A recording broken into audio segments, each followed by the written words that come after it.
just being honest. Like when Donald Trump says Mexico's not sending their best. Okay, you think England sent their best?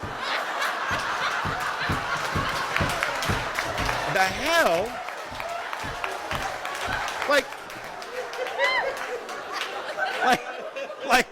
Like, y'all like that? Look, the people say, my family came over on the Mayflower. All right, shh.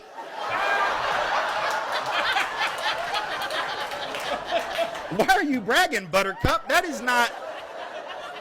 I don't know who was on the Mayflower, but I know who wasn't. The king. The king was not on the Mayflower. Nobody the king wanted to keep around was on the Mayflower. But we have this fictional narrative. It's almost like we believe sometime around 1642 there was a British father somewhere in England that got his family together around the fireplace in the morning and said, all right, here's the thing.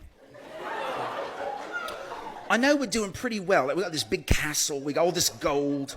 I know it's brilliant, right? It's fantastic. We were at the king's palace last week. Kids, you remember you played with his children out in the garden. Wasn't that great? Yeah, I know, it was amazing, wasn't it? It was great. Listen, that's all fine and good, but Daddy has an idea. My idea is as follows. Keep up, please. Keep up.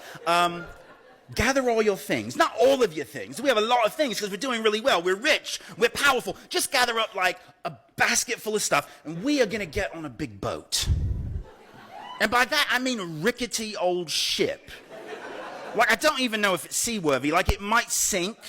We might drown, get eaten by sharks, get robbed by pirates, get scurvy, die a horrible, miserable death on the open ocean. However, and this is the important part, it will be an adventure. So what do you say? That didn't happen, right? The winners didn't get on the boat. The winners had no reason to leave. And you know what? There's no shame in that.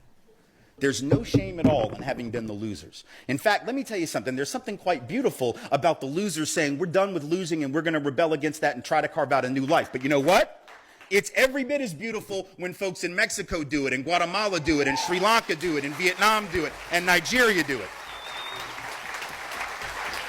And do any of us actually believe that if our family's countries of origin had been contiguous to the United States, that they wouldn't have come undocumented? Like, do we think my great-grandfather, who came as a Jewish immigrant from Russia in the early 1900s, like if Russia had been where Mexico is, do we actually want to believe that he would have said, well, I would love to be able to feed my family and keep them from dying, but there are these laws?